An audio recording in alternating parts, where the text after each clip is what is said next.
Hello, dearest yogis, wherever you are, however you are.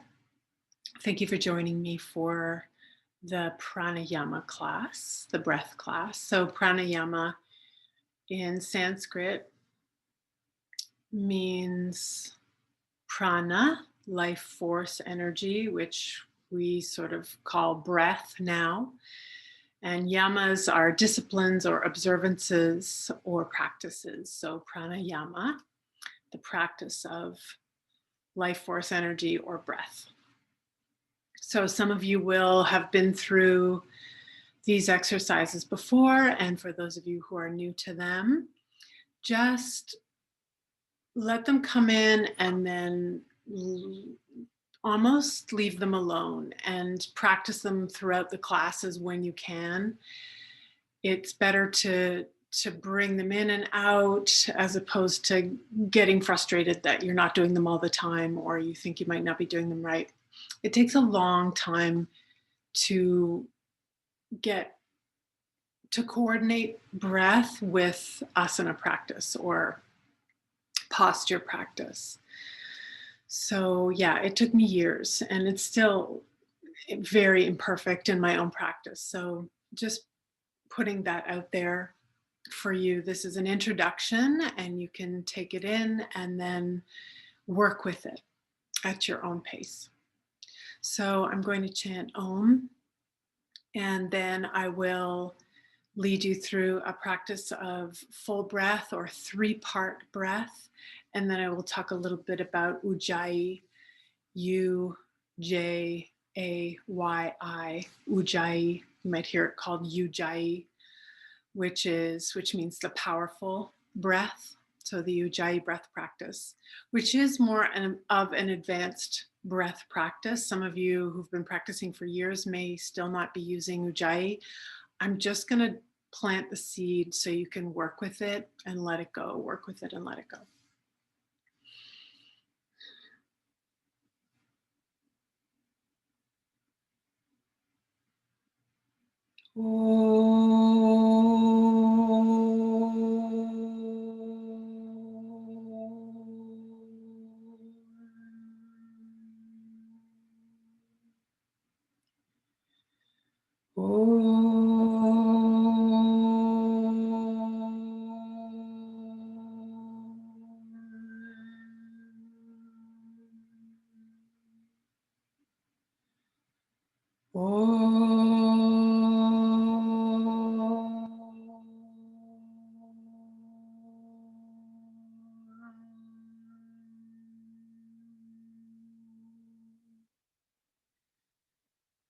Shanti, Shanti, Shanti.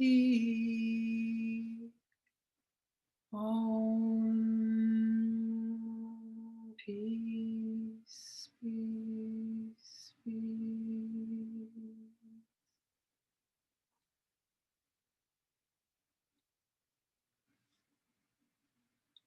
Thank you for chanting with me or allowing the sound to enter your consciousness, however it did this morning. I'm going to move over to the mat. We're going to be lying down, so if you're cold, have a blanket. If lying on your back is challenging, I would suggest you get a prop. Just do a screen adjustment, excuse me, for under your knees. And so you can keep your knees up, which will take the pressure off your back. You can, it's a very bright white shirt. I'm just noticing on my second cam. Hopefully you can see my hands. Here they are. I could go change my shirt, but that will take too long, so I'm not going to. I have one hand on my belly and one hand on my heart right now. What I was saying is, if this might be good for you if you have back stuff and lying on your back is hard for an extended period of time. If it's not, feel free to drop your legs. and just relax your feet out to the side as we do in Shavasana, or get a little pillow or your bolster or your blankets, roll them up and put them under your knees. So your knees will be just slightly elevated. Again, it's hard to see. I'm wearing gray pants today. My knees are acting as if they have a bolster under them. But I'm just gonna, for ease and simplicity, bend my knees. I'm gonna lift and drop my lower back just to lengthen out my spine.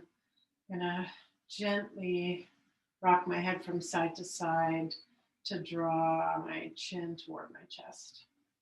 And I'm just gonna let my pelvis fall into the ground. So now I'm gonna move both hands to low belly. So this is 3-part breath. We're gonna start part 1 with the abdomen. I was gonna say abdominal wall, but it's really the low belly, the abdomen. So with my fingertips, I can feel my pubic bone. And with my thumbs, I can feel my navel, my belly button. So my hands are kind of spread in that bowl. And on the sides of my hands, I can feel my hip bones. So there's kind of this deep bowl that you can just allow your lower back to drop toward the floor. Not push it, just let gravity and relaxation release the back. And we're going to practice with the in-breath, pushing the belly, that bowl, up into the hands. And on the out-breath, actively pull it down. So you are actively pushing the belly into the hands on the breath in and pulling it down away from the hands on the breath out. Ideally, you're practicing this through your nostrils. You're breathing, you're practicing your breath through the nose. If that's hard for you, it's not the end of the world to do it through the mouth. The nostril breath, the breathing through the nose, gives us more of an ability to guide the breath, to, what's the word I'm looking for? Decide how much breath we're bringing in and how much breath we're bringing out. With breathing through the mouth, we tend to complete the breath very quickly because the mouth can draw in more air and push out more air than the nose. So just practice that on your own for a few breaths. In breath, belly rises actively, doing it yourself, into the hands. Out breath, belly pulls down, hands fall with the belly into the bowl. Watch your chin. If you're jutting it up, just relax it.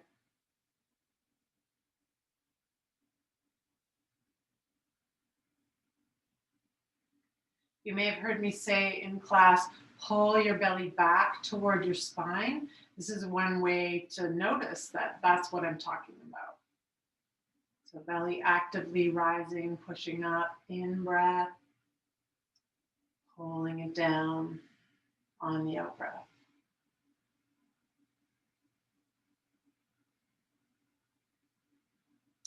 And then just let that go. If your knees are up and you need to stretch them, let them down. Making any movements you need to in between to just adjust your alignment. If you just want to rest in stillness, you can bring one hand to belly, one hand to heart.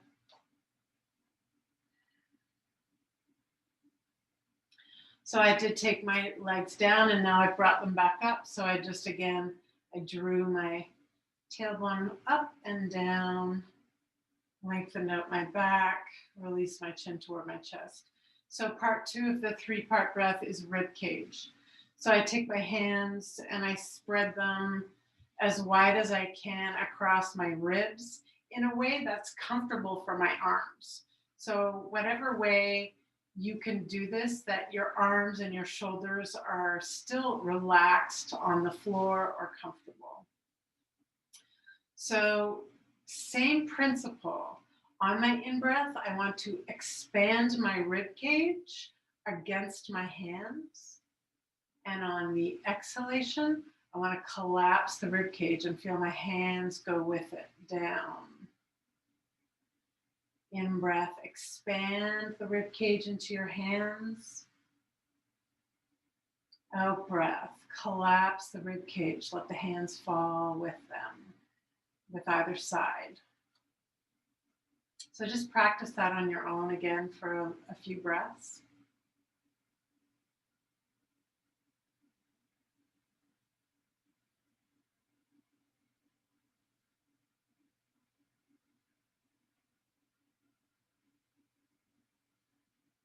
So it doesn't have to be huge. I mean, if you're really well versed in full yogic breath, if you've been doing pranayama for years, you're probably going to find a really expansive experience. You can really feel those ribs flying out and up into your hands and collapsing and dropping down and the hands falling with them. If it's really subtle and you're just feeling a slight rise of the rib cage into your hands, and just a ever so slight fall of the rib cage, that's totally fine. I keep looking at the screen. I'm really sorry about the white shirt. I didn't think I would disappear so much. My hands would disappear. That I was not aware of that. So my hands are on my rib cage. I've just practiced that for a few breaths. Same thing. I'm just going to release my hands. If you need to stretch out your legs, maybe a long stretch. Oh, maybe a yawn. Returning to the position that's comfortable for you, adjusting your alignment. Part 3 of the 3-part breath is the most challenging part, and some people have said to me, this is really hard, like I can barely even feel it, or I don't know how to do it, and it's understandable. It's the upper chest. So I'm spreading my hands between breastbone and clavicle, collarbone, and I've got my fingers spread over as much territory of my upper chest as I can. Again, watch that you're not jutting that chin up toward the ceiling, just a soft drop toward the chest to elongate cervical spine. And again, same principle. As I inhale, I want to draw the breath high into the chest so that it rises up against the hands. And as I exhale, I want to collapse the chest so that the hands fall with the chest down. Inhale. Rise the chest with the in-breath. Push it up against the hands if you can with the breath. Exhale, pulling it down with the out-breath. Hands fall. So just practice that for a few breaths on your own.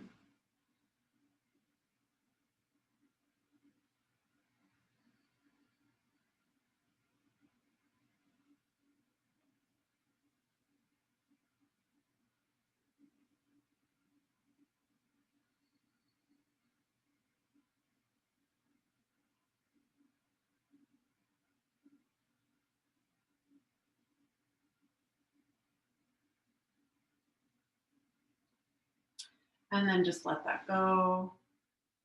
Any stretching or moving, I'm going to rock my knees from side to side. So you may have noticed that that's really hard, and that if you're new, that's normal. And if you've been doing it for a while and it's still hard, that's normal. Just now, if you're starting to get frustrated, I would really recommend just letting it all go. Don't worry too much about it. One of the challenges, especially if you are a recovering perfectionist like I am, is I'm not getting it right.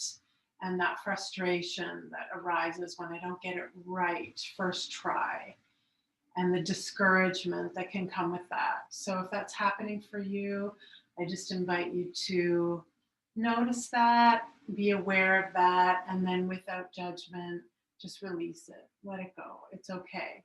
This is a practice, and it takes a long time. So we're going to put it all together now on the inhalation. So you can use your hands to guide and remind you where the breath is going. So I bring them first to the belly. Again, nostril breathing gives you more time, more It's easier to guide the breath, that's the word I'm looking for, limit. It's easier to limit the amount of breath we're drawing in and pushing out with nostrils. On the in-breath, I'm done. So out-breath gives us, we can limit the breath. So I'm going to expand on my in-breath the belly into the hands. I'm going to keep going, expanding the rib cage into the hands. I'm going to keep going and expand the chest into the hands. And then just exhale normally. So you may have already thought to yourself, what? Because you ran out of breath. This is where, when I talk about, okay, slow, deep breathing, my second cam just went out. I'm not sure why. Maybe someone tried to call. That happens. It's the iPhone. I will continue what I was saying. Maybe you found that you ran out of breath and you're thinking, my God, I'm never going to get to the chest. There's my second camera turn. I'm done. So slow down the intake of the breath. Limit the intake of the breath.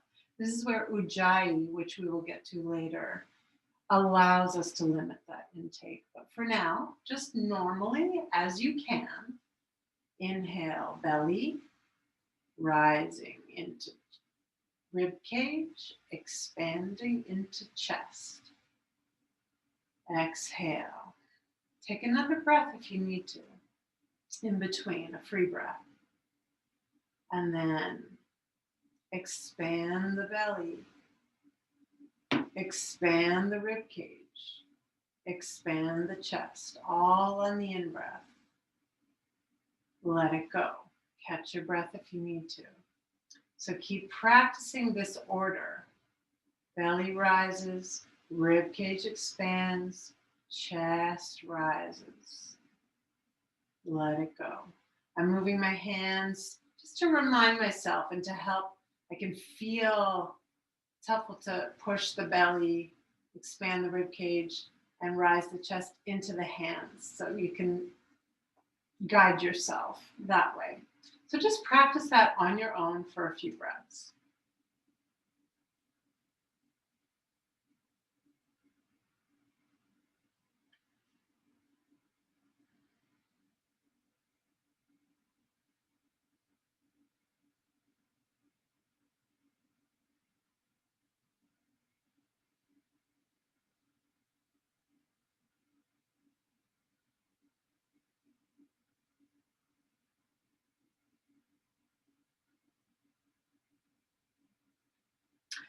And then just let that go. Again, let any frustration that's arising go with it.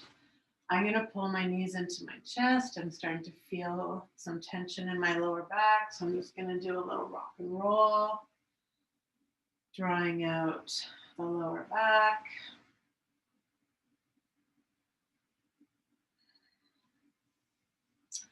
And then adjust alignment.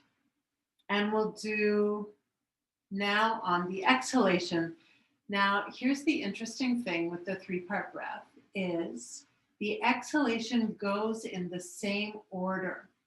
So I'm inhaling belly, rib cage, chest, and then I'm exhaling. I start with the belly. I pull the belly back. I use pulling the belly back to push the air out of my rib cage, collapsing it, and keep pushing it out of my chest, collapsing the chest. So really the abdominal wall is helping me to push out my in-breath, my out-breath, in that same order. So I'll just guide you through that with my words and then you can practice it on your own. So with an inhalation, I'm pushing my belly up. I'm expanding into my rib cage. I'm expanding into my chest. And then I'm ready for my exhalation. I'm pulling my belly back. I'm pushing the air out, collapsing my rib cage. I'm continuing to push it out, collapsing my chest. Inhaling, belly rises, rib cage expands, chest expands. Exhaling, pulling the belly back, collapsing the rib cage, collapsing the chest.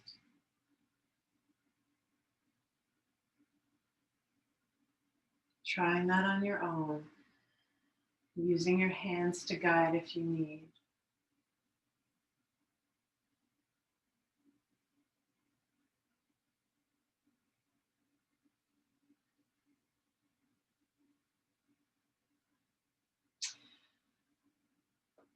I'm just going to offer you a couple of images. One of them might work, none of them might work for you. It's really up to you how you want to start working with this breath.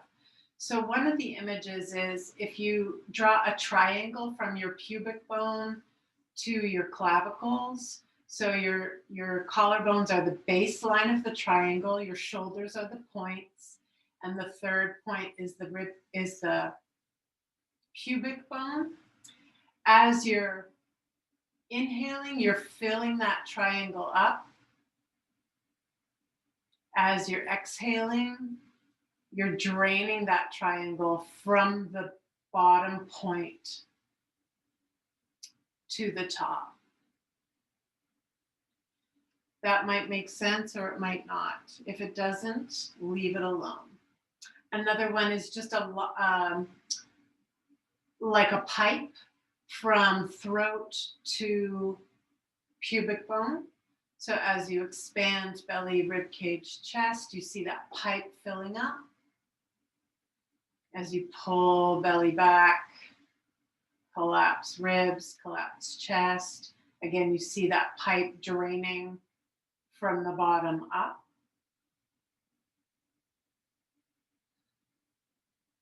Am I saying that right?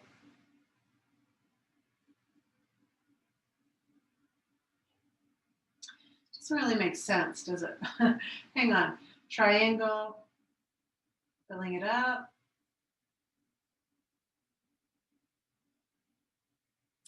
Yeah, it's all, well, this is what my imagination does. It drains the triangle from the top to the bottom, but I'm still starting from the bottom to the top. So maybe that does or doesn't work for you. It's the same with the pipe. I'm filling that pipe up. I'm draining it.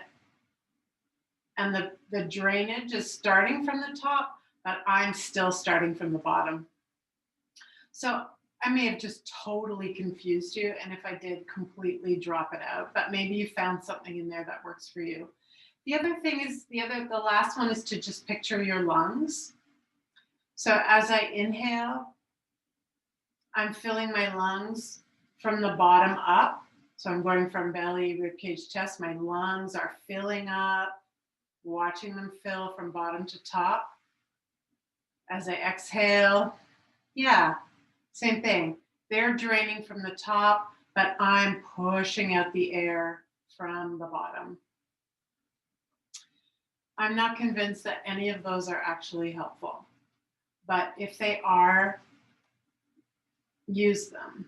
If they're not, please throw them away. I really didn't intend to just confuse you. Thank you.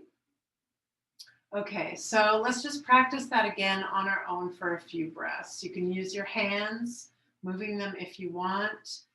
Try to slow the breath down, deepen it so that you're not running out of breath by the time you get to the chest. So expanding belly into hands, rib cage, chest. On the exhale, belly pulls back and pushes out the breath so the rib cage collapses. Pushes out the breath so the chest collapses. On your own for 3.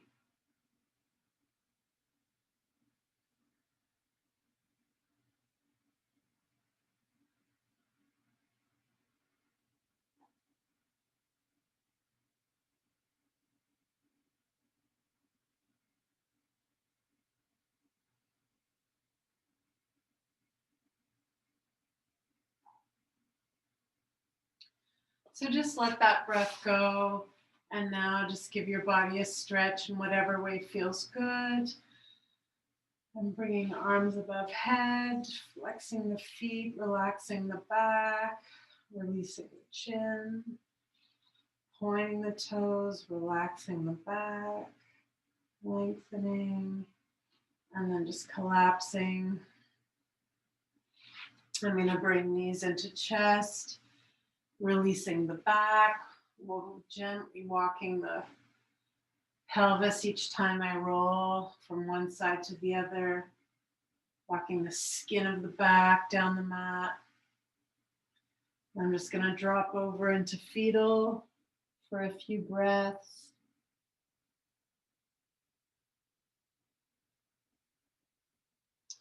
And then I'm going to draw the body up to the side and come toward the screen for Ujayi, which I think will be easier to practice close and sitting.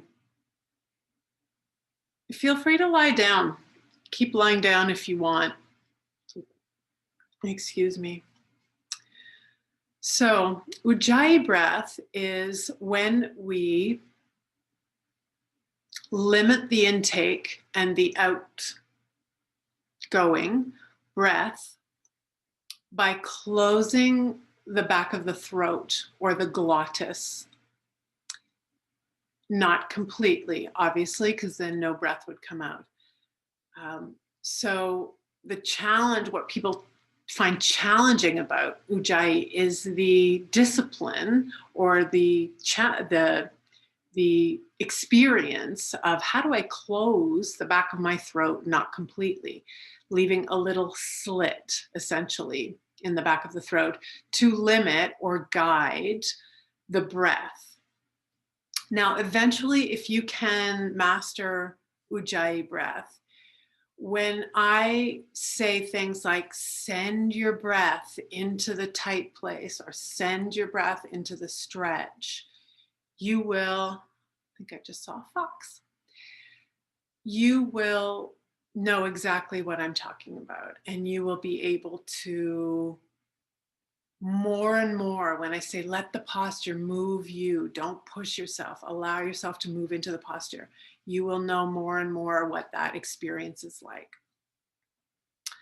So Ujayi breath makes a sound. I'm not sure how well the computer is going to pick it up, but I'll try. This is where I need to invest in a little lav mic.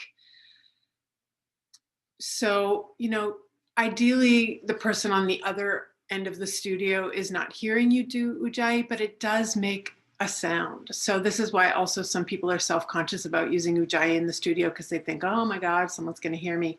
But it does make a sound. So I'm just going to get close and see if you can hear this.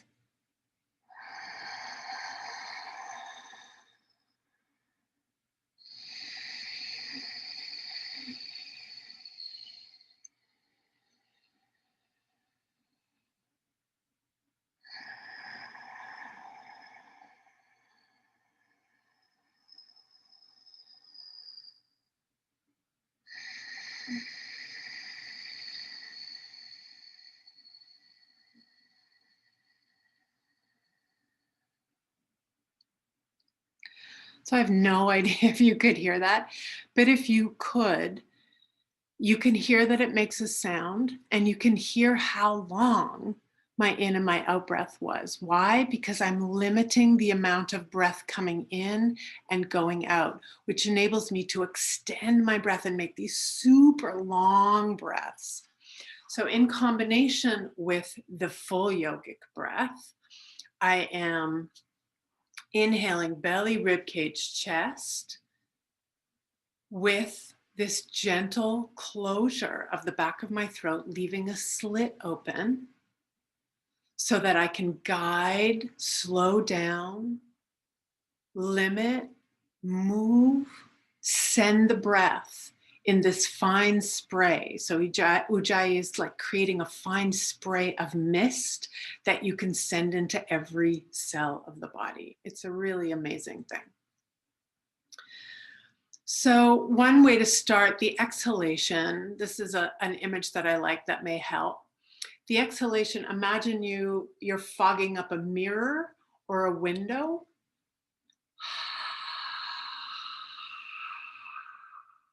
Now close your mouth and try that.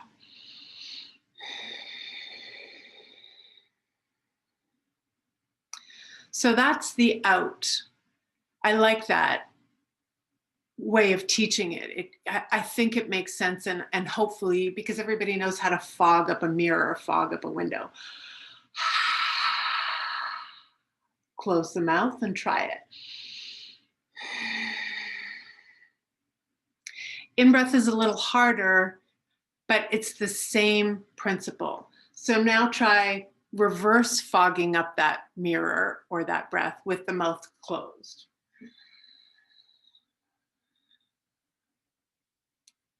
It's a little more challenging to get the in-breath, and I know people struggle with the in-breath and kind of like they'll feel their throat catching, or like it makes an awkward sort of burpy noise, so it feels uncomfortable. But just practice that now. You can close your eyes if you want to. Close the back of your throat and then open it a slit. And then guide the breath in and out.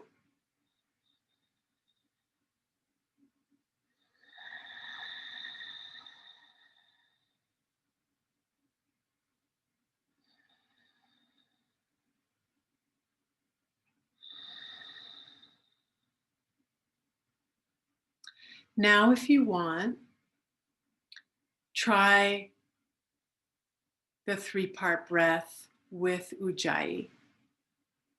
So belly, rib cage, chest, gentle close of the throat. See if you can guide. This is where the image of the filling and emptying, if you liked any of those, can really help too.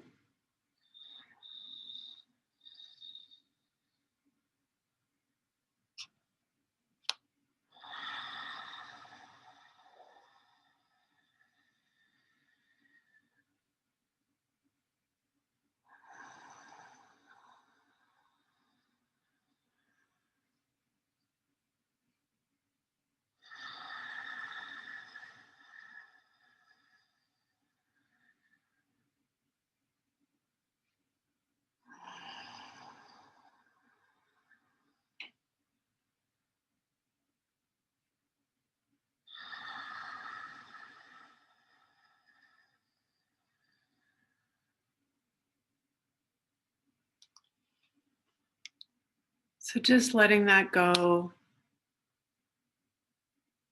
maybe closing your eyes and just allowing the effortless breath to come in. Notice any feedback in the body. Maybe feedback is frustration, judgment. Letting it go with the out breath.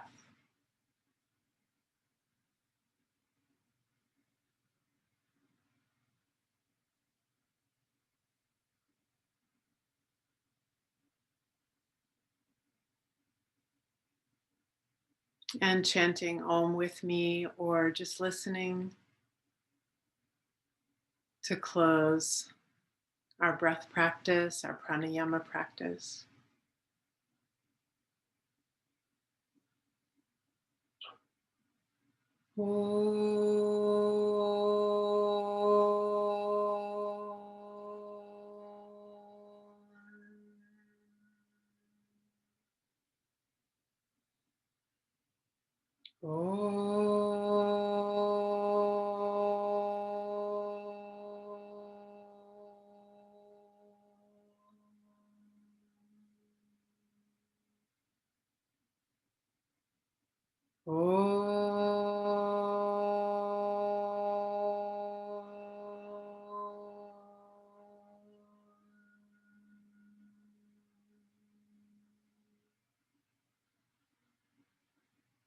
Shanti, Shanti, Shanti. Om.